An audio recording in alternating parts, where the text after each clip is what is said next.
ଖେଳ ପଡ଼ିଆକୁ ଚାଷ ଜମି କଲେ ଗ୍ରାମବାସୀ। ତହସିଲଦାରଙ୍କ ଠାରେ ଅଭିଯୋଗ ପରେ ପ୍ରଶାସନ ଚୁପ୍। ଦୋଷୀଙ୍କ ବିରୋଧରେ କାର୍ଯ୍ୟାନୁଷ୍ଠାନ କେବେ?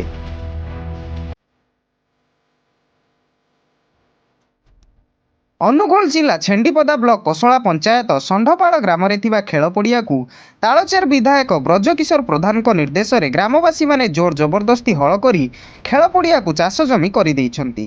ଗ୍ରାମର ଗ୍ରାମ୍ୟ ଜଙ୍ଗଲକୁ କିସମ ଥିବା କୁଦପାଳ ପଶିର ପ୍ଲଟ ନମ୍ବର 617, 619, 620, 621, 623, 624, 625, 626, 627 ପ୍ଲଟରୁ 5ରୁ 6 ଏକର ଜାଗାକୁ ନିଜେ ଅକ୍ତିଆର କରି କାଜୁ, ପିଜୁଳି, ଆମ୍ବ ଗଛ ଲଗାଇ ଜାଗାକୁ ଜବରଦଖଲ କରିଛନ୍ତି।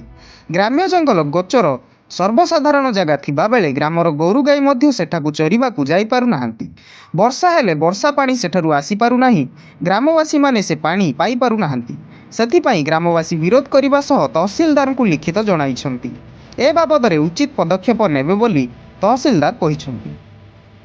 ଛେଣ୍ଡିପଦାରୁ ପୁରୀ ଗୋଛାୟତଙ୍କ ରିପୋର୍ଟ, ବି ନ୍ୟୁଜ୍ ଓଡ଼ିଶା।